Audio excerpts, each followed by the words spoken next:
บุคคลที่มีสติให้ความสำคัญความแก่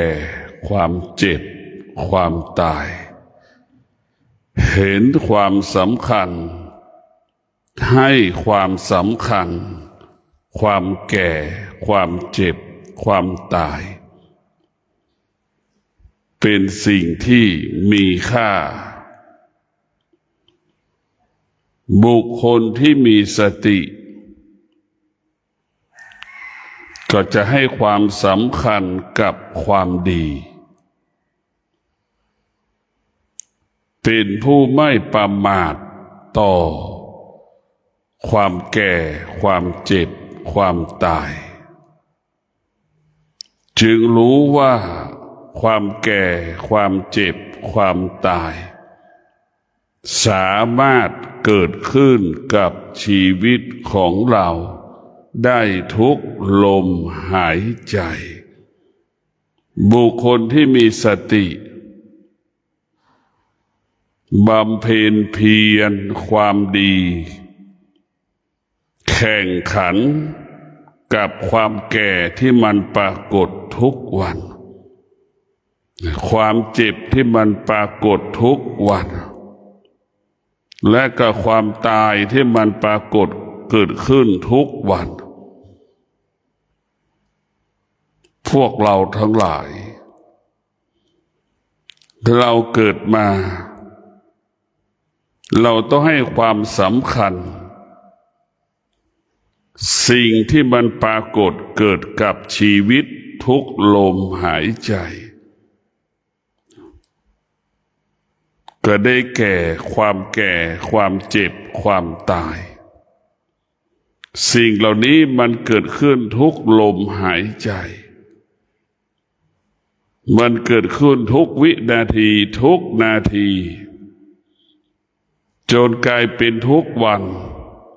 กลายเป็นทุกเดือนทุกปีจนเราหมดลมหายใจบุคคลที่มีสติก็จะมีอยู่ในคุณของการสร้างความดีเป็นผู้ไม่ไปมีชีวิตไม่ประมาทมีชีวิตเพื่อสร้างความดีงามระหว่างที่มันแก่มันเจ็บและระหว่างที่มันจะตายมันจะรับรู้สิ่งเหล่านี้เรียกว่าทำดีแข่งกับความแก่ทำความดีแข่งกับความเจ็บทำความดีแข่งกับความตายเราจะให้ค่าเวลาให้ความสำคัญกับเวลาว่าเป็นสิ่งที่มีค่าเราจะเห็นค่าว่าเวลานั้นมีค่าเหนือความแก่ความเจ็บความตายเราจะต้องมีสติบำเพ็ญเพียรให้เข้าถึงความแก่ความเจ็บความตายเราจะต้องมีสติรู้ความแก่ความเจ็บความตายเป็นสิ่งที่เสมอเหมือนกันหมดไม่มีใครหลีกหนีสิ่งเหล่านี้ได้บุคคลที่มีสติจึงรู้ว่าสิ่งที่เราควรรู้ก็คือความแก่ความเจ็บความตายเรื่องอื่นๆเป็นสิ่งที่เราไม่ควรจะรู้ดังคนจำนวนมาก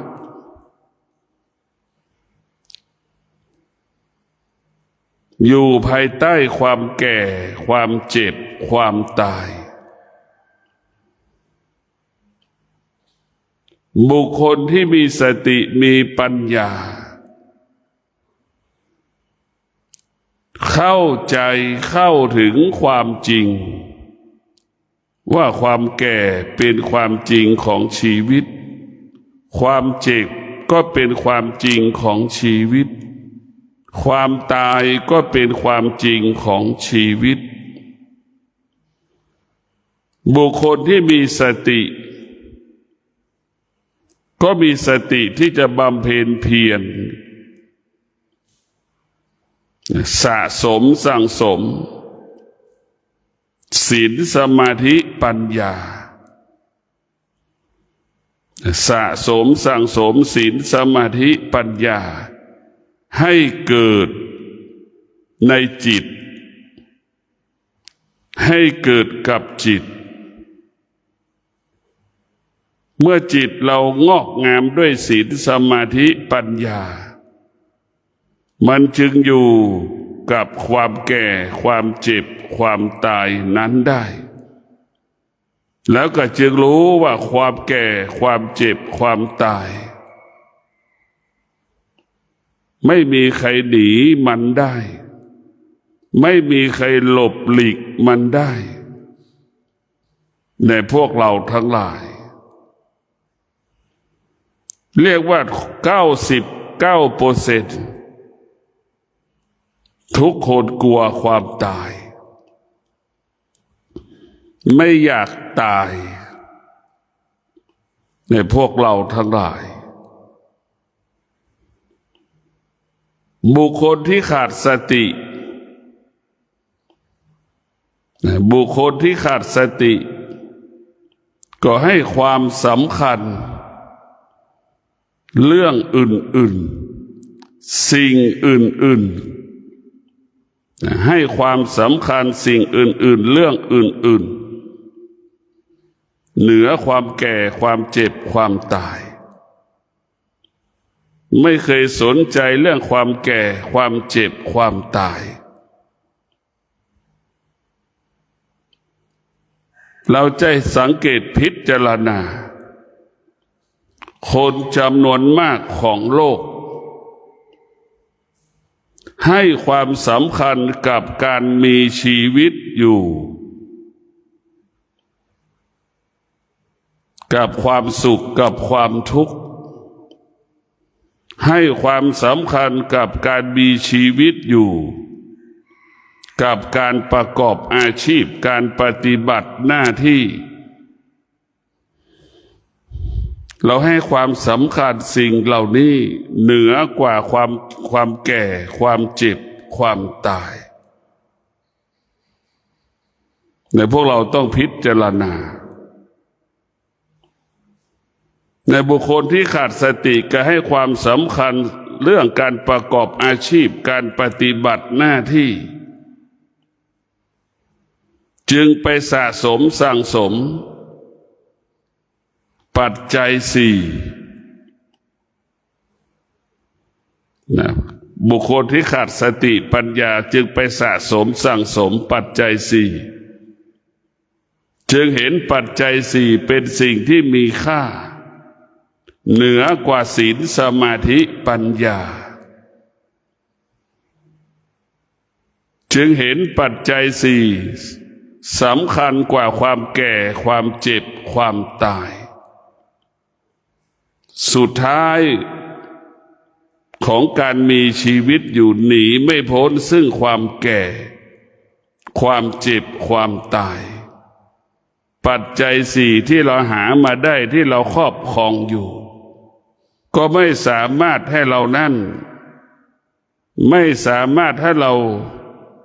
อยู่กับความแก่ความเจ็บความตายนั้นได้ในพวกเราทั้งหลายเพราะเราไปสะสม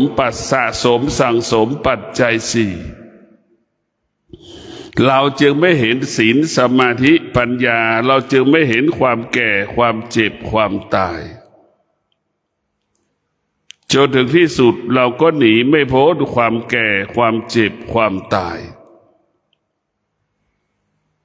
ระหว่างที่มันแก่มันเจ็บมันตายชีวิตไม่สงบจิตไม่สงบ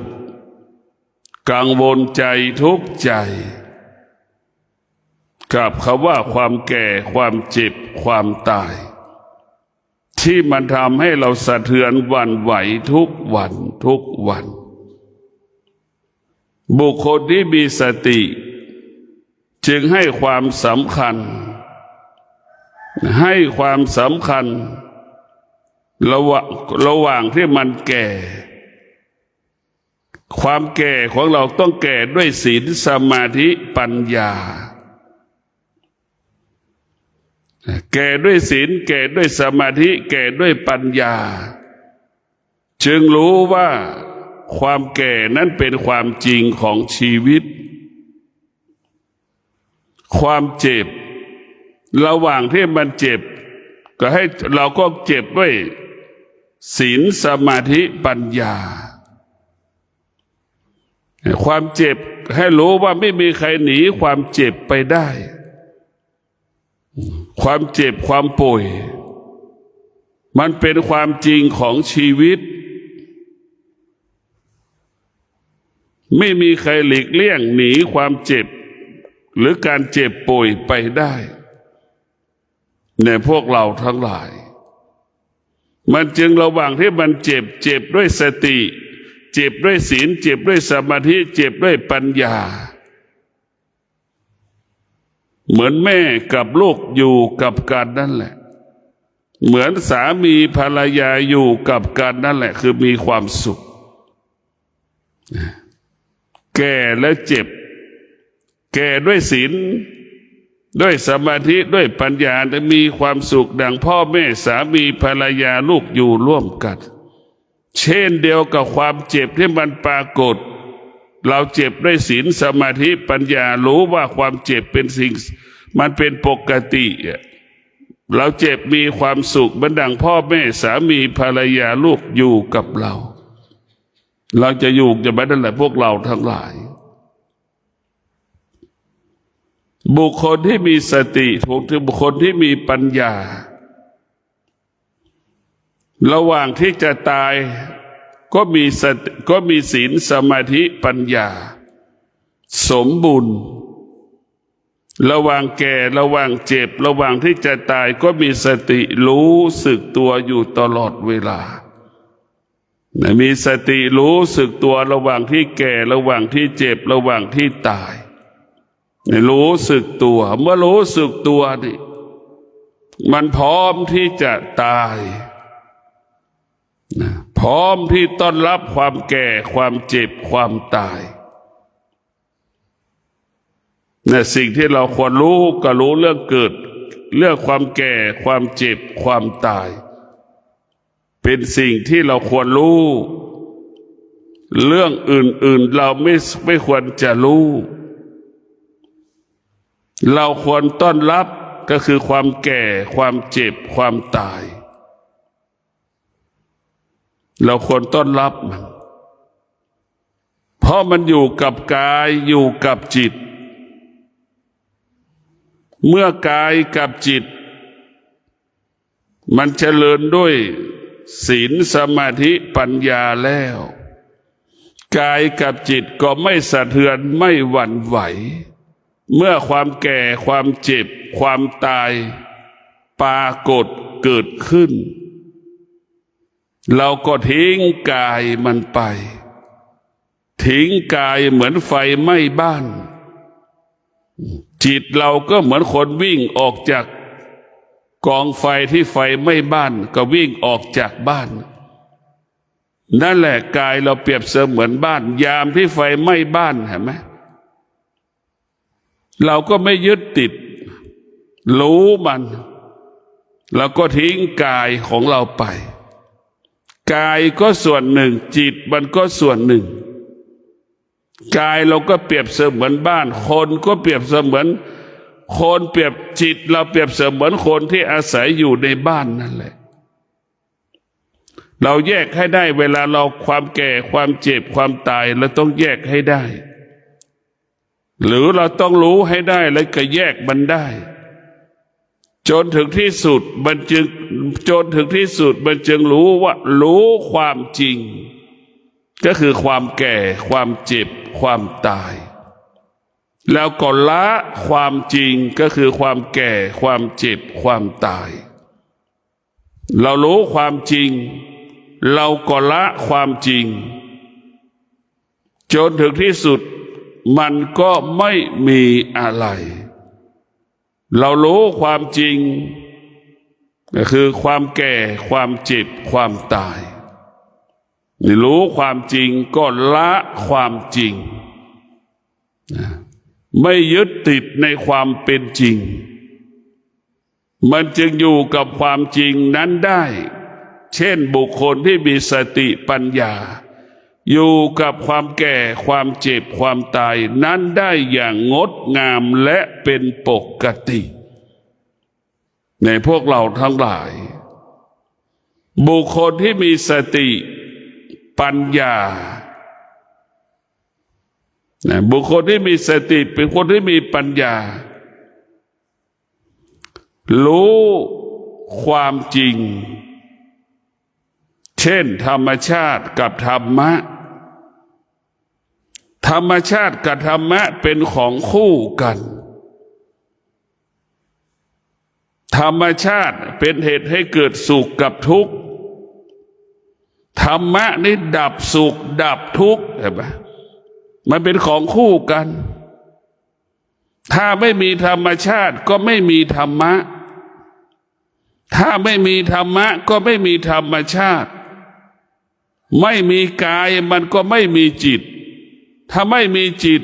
ไม่มีกายมันก็ไม่มีธรรมที่มันมีธรรมก็เพราะมันมีจิตและกับกายธรรมจึงเกิดขึ้นที่กายธรรมจึงเกิดขึ้นที่จิตเช่นเดียวกับธรรมชาติเป็นเหตุให้เกิดธรรมความทุกข์เป็นธรรมชาติความทุกข์เป็นเหตุให้เกิดธรรมถ้าไม่มีทุกข์ธรรมก็ไม่เกิดเรียกว่าความทุกข์เป็นต้นกำเนิดให้เกิดคำว่าธรรมะความทุกข์มันเป็นธรรมชาติที่มันอยู่ในร่างกายอยู่ในจิตคนทุกคนแต่พวกเราต้องพิจารณาในความทุกข์เป็นเหตุให้เกิดศาสดาความทุกข์เป็นเหตุให้เกิดศาสดาเจ้าชายสิทธัตถะเห็นความทุกข์จึงออกจากความทุกข์เห็นการเป็นกษัตริย์ว่ามันเป็นทุกข์จึงออกจากทุกข์เป็นกษัตริย์ออกมาเป็นนักบวชละการเป็นกษัตริย์มาดำรงตนเป็นนักบวชบำเพ็ญเพียรจนถึงที่สุดได้เป็นศาสดาเอกของโลกนี่แหละทำเรียกว่าความทุกข์มันเปลี่ยนแปลงและพัฒนาชีวิตเราในพวกเราทั้งหลายเราต้องพิจารณาความจริงว่าความทุกข์นั้นมันมีความสำคัญต่อการยกระดับจิตต่อการพัฒนาจิตของเราเนี่ยพวกเราต้องพิจารณาพระพุทธเจ้าทุกพระองค์เห็นทุกข์เป็นหลักพระพุทธเจ้าทุกพระองค์จึงออกจากทุกข์จึงไปแสวงหาวิธีการดับทุกข์พระพุทธเจ้าทุกพระองค์จึงหลุดพ้นจากความทุกข์พวกเราทั้งหลายความเป็นจริงชีวิตของมนุษย์ที่ไม่ได้บำเพ็ญเพียรที่ไม่ได้ฝึกฝนอบรมจิตมนุษย์ก็จะกินก็เป็นทุกข์นอนก็เป็นทุกข์ตื่นก็เป็นทุกข์เจ็บก็เป็นทุกข์แต่พวกเราต้องพิจารณาเรียกว่าความทุกข์ทั้งหลาย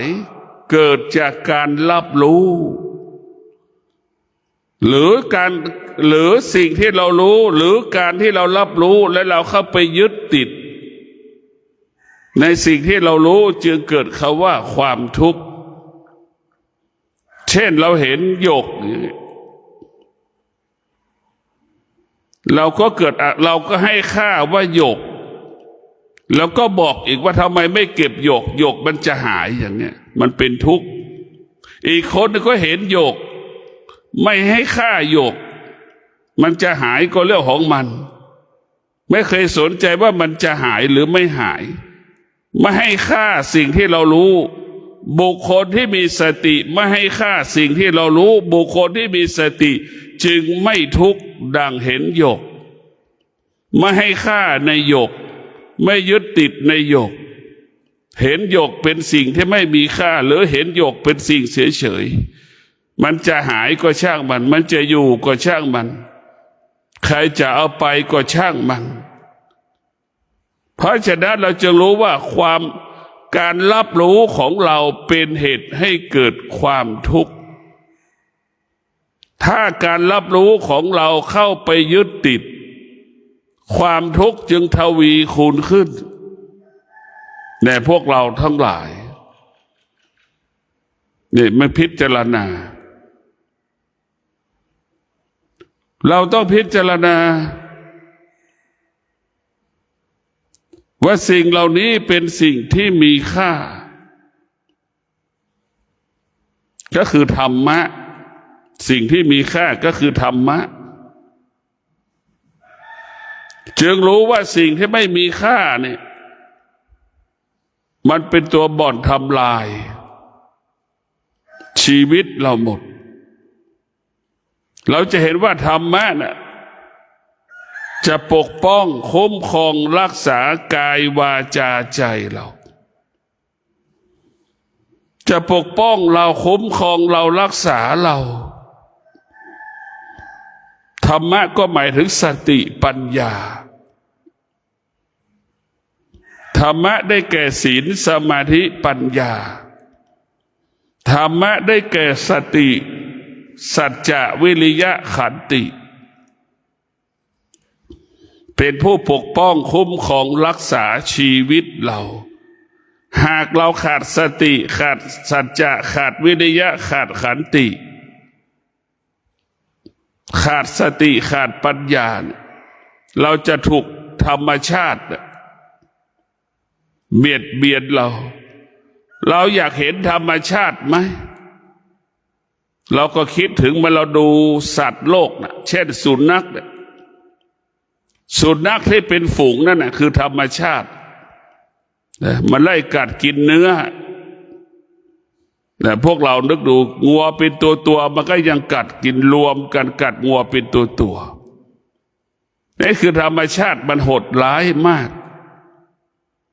พวกเราทั้งหลายธรรมชาติที่โหดร้ายที่สุดเห็นสุนัขไหมที่สุนัขอยู่ในป่าเป็นฝูงมันไล่ต้อนงัวแล้วมันก็ช่วยกันกัดงัวจนถึงที่สุดนั่นแหละธรรมชาติก็คือได้แก่กิเลสตัณหาราคะความอยากที่มันปรากฏเกิดขึ้นความอยากที่มันปรากฏเกิดขึ้นมันกินเราหมดความอยากเนี่ยเหมือนหมาที่เหมือนฝูงสุนัขหรือหมาที่อยู่ในป่าเป็นฝูงไล่ต้อนงัวจนงัวหมดแรงจนถึงที่สุดก็กินมันกินงัวเป็นตัวนั่นแหละพวกเราทั้งหลายบุคคลที่มีสติเนี่ยจะเป็นผู้ไม่ประมาทต่อความแก่ความเจ็บความตายจะมีสติรู้การบำเพ็ญเพียรคู่กับความแก่ความเจ็บความตายความแก่ก็คือกายของเราความเจ็บก็คือกายของเราความตายก็คือกายของเราจิตของเรานั้นเปรียบเสมือนเงาเราจะต้องทำความดีเหมือนเงากับกายเรานั่นแหละเราจะทำความดีพร้อมกับความแก่ความเจ็บความตาย เราจะไม่ให้ความแก่ความเจ็บความตายมาเบียดเบียนหรือหลอกเราไม่ให้เราทำความดีบางคนนี่ถูกความแก่นั่งก็อ้างว่ามันปวดแข้งปวดขานั่งสมาธิไม่ได้เนี่ยมีข้อแก้ตัวแบบนี้การที่เราจะแสวงหาสมาธิมันไม่จำเป็นต้องนั่งสมาธิไม่จำเป็นต้องเข้าห้องพระแค่เรามีสติรู้สึกตัวอยู่ตลอดเวลานั่นแหละคือสมาธินี่เรารู้สึกตัวตลอดเวลานั่นแหละคือสมาธินั่นแหละคือการทำสมาธินั่นแหละเราเรียกสมาธินั่นแหละเราอยู่กับสมาธินั่นแหละสมาธิจะเกิดเมื่อเรารู้สึกตัวการเมื่อเรารู้สึกตัวคือเราสร้างสมาธิสมาธิเกิดขึ้นแล้วเราจะรักษาสมาธิก็คือเมื่อเรารู้สึกตัวรักษาสมาธิคือเราจะต้องรู้สึกตัวถึงจะรักษาสมาธิได้ในพวกเราทั้งหลายสติสัมปชัญญะเนี่ยเรียกว่าสติสมาธิเวลาความแก่เกิดขึ้นเราจะมีสติรู้สึกตัว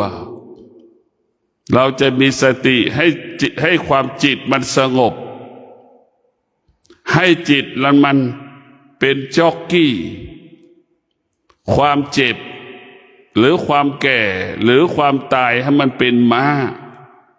นี่เรามีสติปัญญาหรือสติสมาธิเปรียบเสมือนจ็อกกี้นั่งบนหลังม้าความแก่ความเจ็บความตายเหมือนม้าเนี่ยเราควบคุมมันได้ควบคุมอัดจิตตัวเองเนี่ยควบคุมจิตไม่ใช่ควบคุมความแก่เราควบคุมจิตเราได้ไม่ให้จิตเราไปตกอยู่ใต้อำนาจความแก่ความเจ็บความตายในทุกวันนี้จิตเราควบคุมจิตไม่ได้จิตของเราจึงตกอยู่ใต้อำนาจความแก่ความเจ็บความตายตกอยู่ใต้อำนาจความแก่ความเจ็บความตายจึงทำให้จิตเรานั้นสะเทือนและหวั่นไหวเมื่อเรามีทำจิตเราสะเทือนหวั่นไหวกลัวความแก่กลัวความเจ็บกลัวความตายเราจะสังไปถามผู้เฒ่าผู้แก่เนี่ยอายุ70-80นี่ความตายเนี่ยวกไปวนมาวกไปวนมาวกไปวนมาหลอกเราตลอดเวลานี่แหละคือคนแก่ที่ขาดสติขาดปัญญาสภาวะจิตอยู่ใต้ความแก่ความเจ็บความตายจึงอยู่ไม่เป็นสุขกินไม่เป็นสุขดำเนินชีวิตอยู่ไม่มีความสุขพวกเราทั้งหลายมนุษย์ทั้งหลายเนี่ยอยู่เมื่อความแก่เนี่ยเมื่อเรามีความแก่เนี่ยเราจะตกอยู่ใต้อำนาจเมื่อเราอายุมากแล้วตกอยู่ใต้อำนาจความแก่ความเจ็บความตายพอเราหนุ่มๆเราก็ตกอยู่ใต้อำนาจความสุขความทุกข์เห็นไหมตั้งแต่อายุ10เรียกว่า15-16เป็นต้นไปเนี่ยจนถึงอายุ60-70เนี่ยเรายังตกอยู่ใต้อำนาจความสุขความทุกข์ความสุขความทุกข์เนี่ยวกไปวนมาหลอกเราจนแก่แม้ความสุขความทุกข์หลอกเราจนแก่คิดว่ามีเมียมีสามีเมียมีผัวจะมีความสุขมีลูกจะมีความสุขมีทรัพย์มีสมบัติจะมีความสุขมีตำแหน่งจะมีความสุขถามว่ามันสุขไหมมันไม่มีแต่พวกเราทั้งหลายเราสมมติขึ้นเองความสุขก็คือความว่างความทุกข์ก็คือความว่างดวงจิตที่มีปัสติปัญญาจะมองว่าสุขก็คือว่างทุกข์ก็คือว่างมันไม่มีอะไร แต่มันไม่มีอะไรเราเข้าใจว่ามันมีอะไรมันจึงมีคำว่าความสุขความทุกข์ในสุขก็สารพัดซ่อนอยู่ในคำว่าความสุขแล้วมีบ้านและมีความสุขมันจริงไหมพอมันมีแล้วมันก็ไม่ใช่เราไม่ได้ตำแหน่งพอมีเราก็เข้าใจว่าได้ตำแหน่งเลื่อนตำแหน่งแล้วมันจะมีความสุขมันเป็นจริงไหมมันไม่มีแต่ความว่างเปล่าทั้งสิ้นในพวกเราทั้งหลายเพราะฉะนั้นโลกใบนี้มันมีแต่คำว่าว่างเปล่ามันไม่มีอะไรเพราะมันมีแต่สมมุติบัญญัติมันเต็มไปด้วยสิ่งที่เราบัญญัติขึ้นตั้งแต่เส้นผมแล้วก็สมมติมาเป็นเส้นผมหนังศีรษะหนังบนหัวแล้วก็เรียกว่าหนังศีรษะเนี่ยหน้าผากเราก็กำหนดว่าหน้าผาก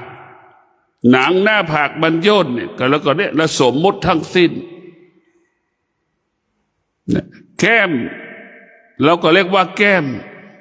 สมมุติขึ้นแก้มนั้นหนังมันยานเนี่ยเห็นไหม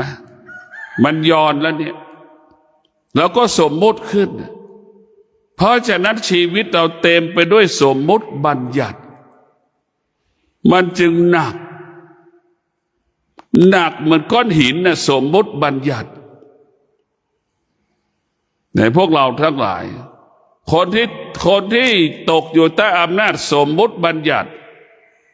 ก็ทุกข์ทรมานดั่งคนหาบของเล่ขายนั่นแหละเหมือนคนที่แบกหินแบกทรายนั่นแหละมันทุกข์เนี่ยคนที่อยู่เหนือสมมุติบัญญัติคนไม่ติดบุคคลที่ไม่ติดในสมมุติบัญญัติมันก็เหมือนคนเดินตัวเปล่าเดินตัวเปล่าไม่มีสัมภาระใดๆที่ติดมือเดินแล้วก็สบายกายสบายใจเรียกว่าเป็นอิสระคนที่ไม่ยึดติดในสิ่งสมมุติบัญญัติก็เป็นผู้ที่มีจิตเป็นอิสระอยู่เหนือสมมุติบัญญัติอยู่เหนือสิ่งที่เราบัญญัติในพวกเราทั้งหลายต้องพิจารณาสิ่งเหล่านี้เป็นสิ่งสำคัญมากที่สุดรู้ความจริงอยู่เหนือความจริงก็คืออยู่เหนือความแก่ความเจ็บความตายบุคคลที่มีสติบุคคลที่มีปัญญาจึงอยู่เหนือความแก่ความเจ็บความตาย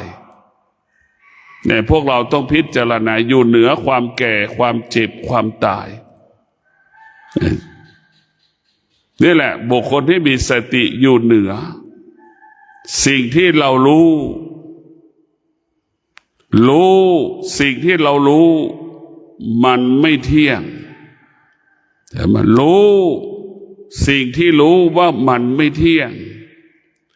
รู้สิ่งที่รู้เราจะไม่เข้าไปยึดติดรู้ว่าสิ่งที่เรารู้เราไม่ยึดติดจิตมันก็ไม่ทุกข์ที่มันทุกข์ก็เพราะเราเข้าไปยึดติดในสิ่งที่เรารู้นั่นแหละท้ายสุดการรับรู้มันจึงเป็นบ่อเกิดแห่งความทุกข์เป็นเหตุให้เกิดความทุกข์ทั้งสิ้นนะเหมือนก้อนหินเนี่ยเราไม่ยึดติดมันทำไมเราไม่ให้ค่ามันเราก็ไม่ทุกข์ทำไมแต่พอเราให้ค่าทองคำให้ค่าหยกทำไมเราเป็นทุกข์กับมันอีกทันทีเลยเนี่ยเราให้ค่ามันไม่เราให้เป็นทุกข์บุคคลที่มีสติก็จะให้ค่ากับความสงบเห็นความสงบเป็นสิ่งสำคัญเห็นความสงบเป็นหนทางที่จะเข้าสู่โลกุตละธรรมเห็นความสงบเป็นแสงสว่างส่องเป็นแสงสว่างเดินทางเข้าสู่โลกุตละธรรมเห็นความสงบเป็นอาหารในการเดินทางเป็นเสบียงเห็นความสงบเป็นเภสัชเป็นยารักษาโรคเนี่ยพวกเราทั้งหลายนี่แหละคือตัวสติตัวปัญญา จะให้คุณค่าให้ค่ากับความสงบเหนือกว่าสิ่งอื่นเพราะเราขาดสติเราขาดปัญญาเราจึงพากันไปสะสมปัจจัยสี่ชีวิตเรามีแต่ปัจจัยสี่จิตเรางอกงามด้วยปัจจัยสี่มันจึงปัจจัยสี่เป็นของนอกกายปัจจัยสี่เป็นของนอกกายยามที่เราป่วยเห็นไหมจิตเราก็ไปยึดติดในสมบัติและปัจจัยสี่ที่เราหามาได้ว่าใครจะเอาของเราไปใครเราจะแบ่งให้ใครมันจัดการทรัพย์สมบัติไม่ได้ไอ้คนที่ตายแล้วมีสมบัติเนี่ยมันจะกลายเป็นคำว่าปู่โสมเฝ้าทรัพย์แบบนั้นนี่แหละพวกเราทั้งหลายปู่โสมเฝ้าทรัพย์เนี่ยคำโบราณบอกว่าปู่โสมเฝ้าทรัพย์ขณะที่เราตายจิตเราไปติดในปัจจัยสี่จะแบ่งก็ไม่แบ่ง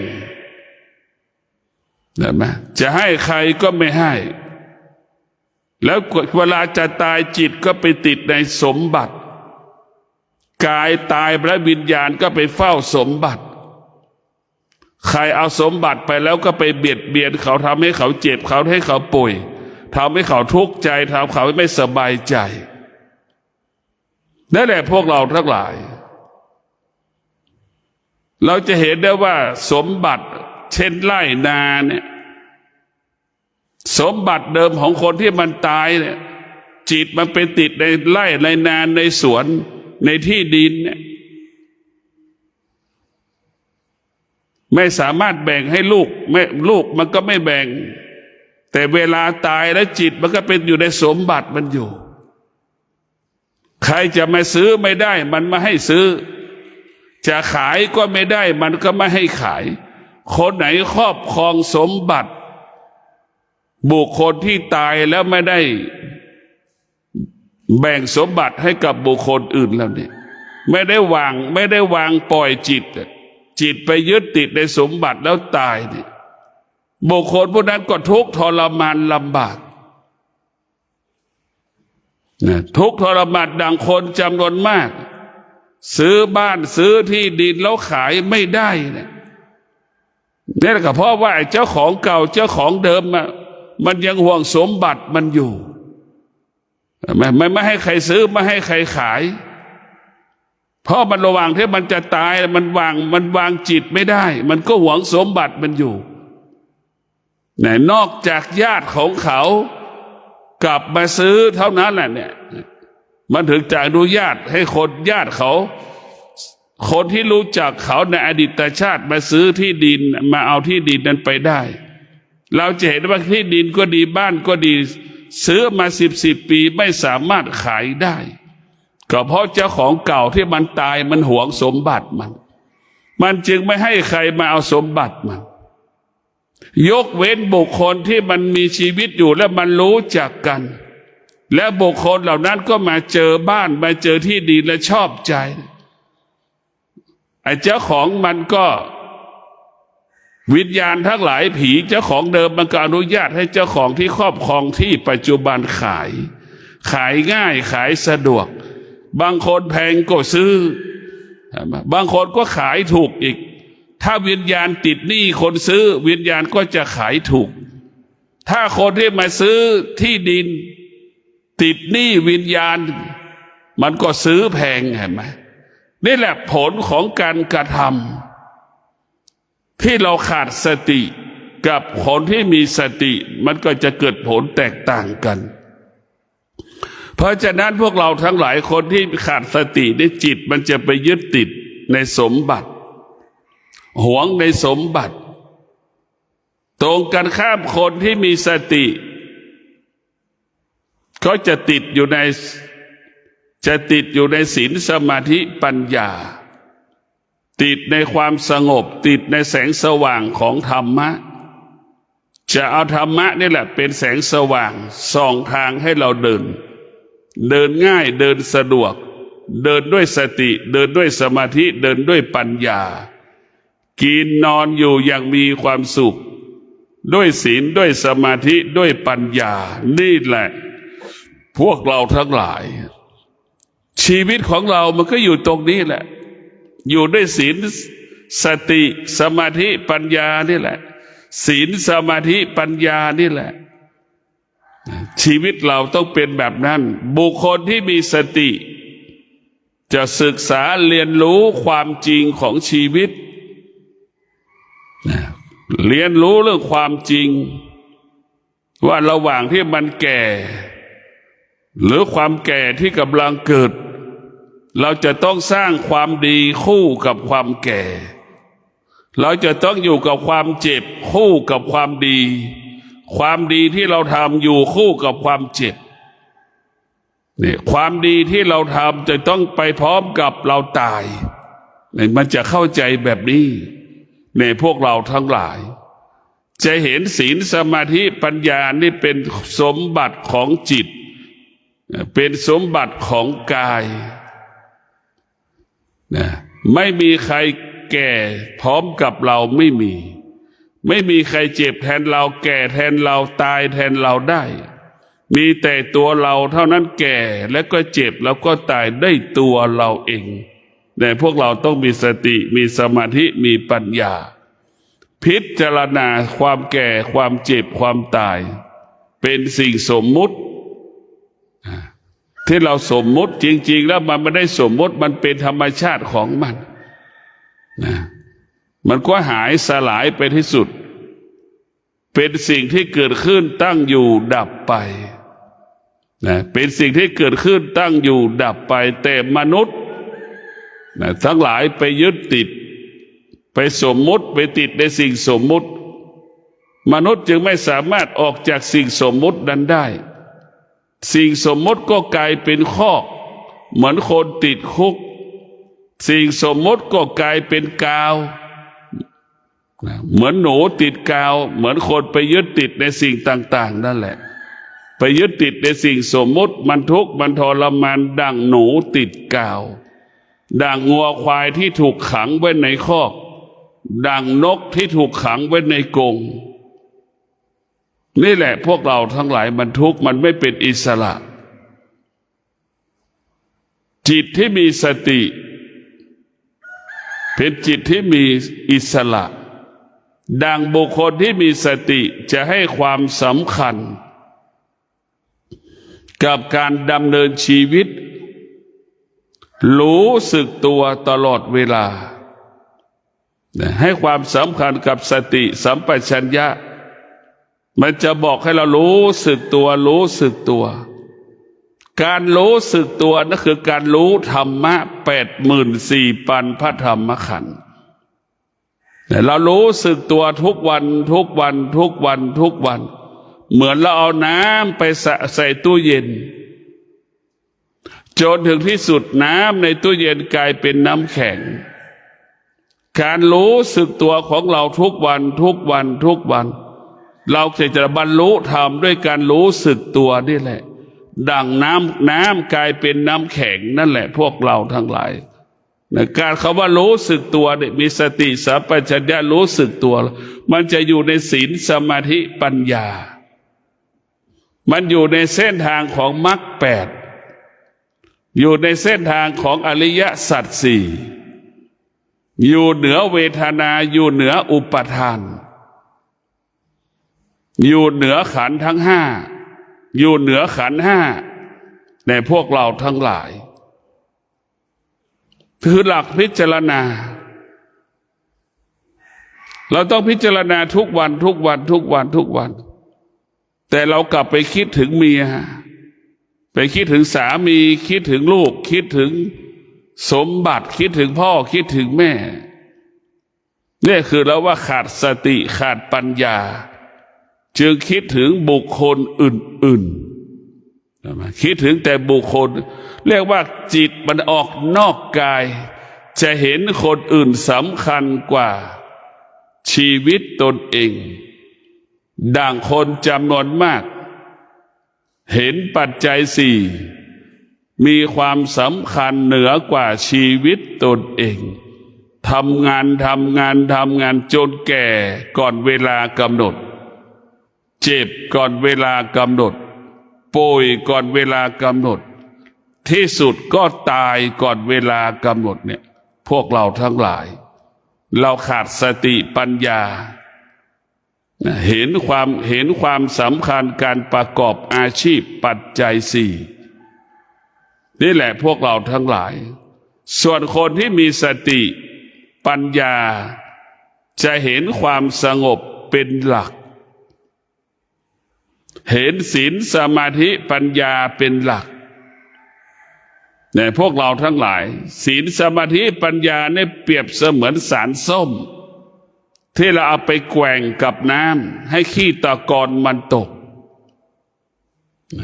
ขี้ตะกอนก็เปรียบเสมือนอารมณ์ที่มันโมโหหงุดหงิดขุ่นมัวนั่นแหละเมื่อเรามีศีลมีสมาธิมีปัญญาแล้วนะอารมณ์มันก็จะหมดสิ้นเหลือมีก็มีน้อยในพวกเราทั้งหลายเราต้องให้ความสำคัญคำว่าสติกับปัญญามาจัดการชีวิตของเราเรียกว่าบุคคลที่มีสติปัญญาจะอยู่กับความแก่ความเจ็บความตายได้อย่างปกติบุคคลที่ขาดสติขาดปัญญาอยู่กับความแก่ความเจ็บความตายไม่ได้อยู่ไม่ได้อยู่และเป็นทุกข์กลัวความแก่กลัวความเจ็บกลัวความตายคนที่ขาดสติปัญญากลัวหัวใจจิตใจสะเทือนหวั่นไหวตลอดเวลาเมื่อความแก่ความเจ็บความตายปรากฏเนี่ยพวกเราต้องพิจารณาแบบนี้บุคคลที่มีสติคนที่มีปัญญาเนี่ยจึงอยู่เหนือความแก่อยู่เหนือความเจ็บอยู่เหนือความตายรู้ความแก่รู้ความเจ็บรู้ความตายเราก็ละความแก่ความเจ็บความตายมันได้ละคือเข้าใจเราเข้าใจเราไม่เราไม่ยึดเราก็ละคือเราไม่ยึดติดในความแก่ความเจ็บความตายเพราะเรารู้เราก็ละมันรู้มันแล้วเราก็ไม่ตามรู้อีกว่ามันแก่มันเจ็บมันตายเราไม่ไปตามรู้มันเมื่อเราไม่ตามรู้เนี่ยพวกเรามันก็ไม่มีอะไรจะเกิดขึ้นกับชีวิต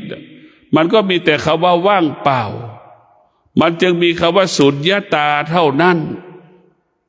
มันจะมีคำว่าสุญญตาโลกนี้มันไม่มีอะไรร่างกายของเราก็ไม่มีอะไรเราเข้าใจว่ามันมีอะไรแล้วมันจะเกิดคำว่าสุขกับทุกข์มันจะมีสุขมีทุกข์ไม่จนเราตายบุคคลที่เข้าใจแล้วว่าโลกนี้มันไม่มีอะไรไม่มีชายไม่มีหญิงไอ้มีชายมีหญิงนี่แหละมันจะเป็นสิ่งสมมติมันเป็นสิ่งสมมติที่เราสมมติขึ้นเฉยๆแต่จริงๆแล้วไม่มีใครสมมติมันมีแต่สุญญตามีแต่ความว่างเปล่าพระภิกษุสงฆ์ก็ไม่มีถ้ามันมีก็เป็นความจริงเฉพาะพระภิกษุของคนที่นับถือพุทธศาสนาเท่านั้นเนี่ยนี่แหละว่าสิ่งสมมติเห็นไหมพระพุทธเจ้าก็ไม่มีมันเป็นสิ่งสมมติทั้งสิ้นเนี่ยเราสมมติขึ้นเองแต่ความแก่ใครสมมติความเจ็บใครสมมติความตายใครสมมติมันไม่มีมันมีอยู่แล้วมันเป็นปกติของมันใครไม่แก่ใครไม่เจ็บใครไม่ตายไม่มีสิ่งเหล่านี้มันอยู่ภายใต้คำว่าอนิจจังทุกขังอนัตตาเราจงรับรู้ว่าทุกชีวิตเรามันอยู่ภายใต้อนิจจังทุกขังอนัตตา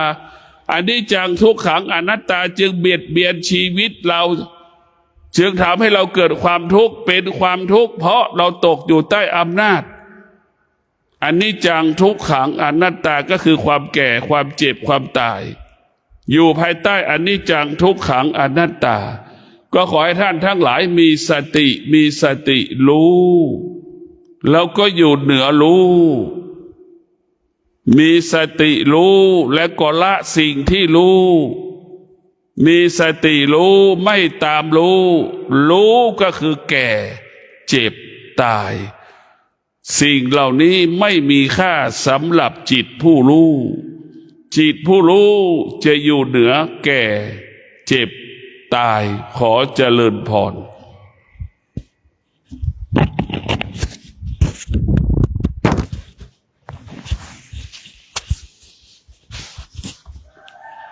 สีลังกา